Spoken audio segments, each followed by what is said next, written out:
Дорогие соотечественники, дорогие друзья, еще раз поздравляю всех с 30-летием создания нашего родного для многих Министерства внешних связей.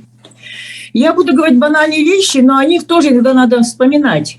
Стремление людей общаться, обмениваться идеями, опытом жизни для дальнейшего развития своей собственной семьи, своей страны, жить в мире и согласии – это присуще людям везде, издревле. Будь это при оседлом образе жизни или кочующем, при великих миграциях, при завоевании новых земель и континентов, иногда сразу, иногда со временем, люди приходили к пониманию других, их образа жизни, языка, верований, видели что-то новое и полезное для себя и начинали общаться. Создавали общее дело, добывали еду, строили жилье и дороги, начали уже влюбляться, создавать смешанные межэтнические браки, растить детей и, как говорят французы, вуаля, картина мира и основы народной дипломатии. Ну а сегодня мы видим, как наиболее распространенные, принятые обществом направления народной дипломатии. И я уверена, дорогие соотечественники, что вы все там присутствуете в этих направлениях. Вам это известно, вы прошли все это. Я так надеюсь. Во-первых, это учеба молодежи в других странах, знакомство с языком, традицией, ценностями жизни других народов и адаптация в этих других социумах и их культурах. Следующее – это торговля, совместный бизнес, обмен товарами, идеями, технологиями. Это и есть у наших соотечественников. Следующее – туризм, самым открытым, демократичным видом общения с взаимной выгодой как для запроса, так и для, как говорится, удовлетворения этого запроса и выгодной для всех участников. Следующее – это культура, образование, наука, новые транспортные коридоры, деловые протяжения. Сейчас только что правильно сказали про Арктику. И вообще вся наша планета, изученная, рассчитанная со всеми своими подземными, наземными богатствами, с просчитанным человеческим потенциалом. Это вам всем огромная арена для общения и сотрудничества в самых разных направлениях.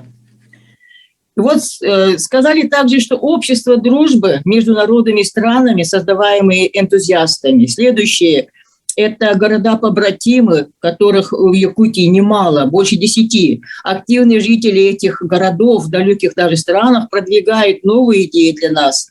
Но при том, как бы сказать, как говорит Обама, doable, то есть те, которые практически возможно делать. Добрососедство, сотрудничество, дружбы между людьми.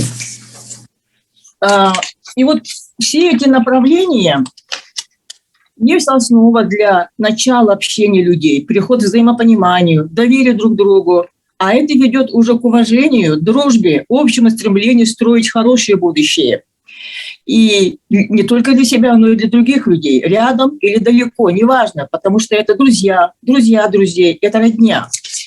И вот тут я хочу сказать, что вот именно это мое понимание народной дипломатии, ее основ. Вот. И тогда только, когда мы сами идем людям навстречу, показываем себя, свои ценности, люди начинают узнавать, уважать и признавать ценности других народов, в том числе и нас. Помните, как поставили бюст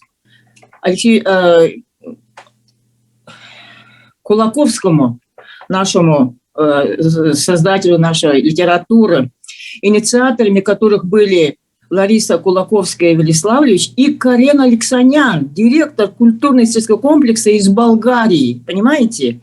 Вот. Ну и последний пример я скажу, что жители Аляски, мои друзья и соотечественники там живущие, собрали деньги и отправили нам для помощи погорельцам Бескюль горного улуса прошлого лета. Вы знаете об этом. Это и есть как бы самая маленькая часть, или, скажем, примеры дружбы, сохранения этой дружбы. И для соотечественников это то самое дело, которое нужно так для вашей родины, малой родины. Вы создаете положительный имидж родины, продвигаете культурное присутствие в своих местах проживания, успешно работаете в разных компаниях и учреждениях. И весь накопленный вами опыт, новые знания могут быть полезны здесь, на родине, как для молодежи, так и для старших. Этому здесь, конечно, вам буду содействовать, помогать нашей местной общественной организации, Министерства внешних связей, поддерживать ваши идеи, дела, содействовать вашим связям с вузами нашими. У нас отличные вузы, и не одно учебное высшее заведение, это университет наш с различными институтами. Это Арктический институт культуры и искусств, это Арктическая академия сельского хозяйства. Культурным учреждениям это музеи, театры, бизнес-сообщества и другие группы по вашим возможностям и предложениям. Мы будем приветствовать ваши инициативы для Родины. Получается, что народная дипломатия зиждется у нас в основном и в первую очередь на наших соотечественниках. Спасибо вам за это. Мы любим вас, болеем за вас, желаем успеха в учебе, кто еще учится, работе, благополучия в ваших семьях, крепких, добрых, деятельных связей с вашей Родиной. Всего вам хорошего.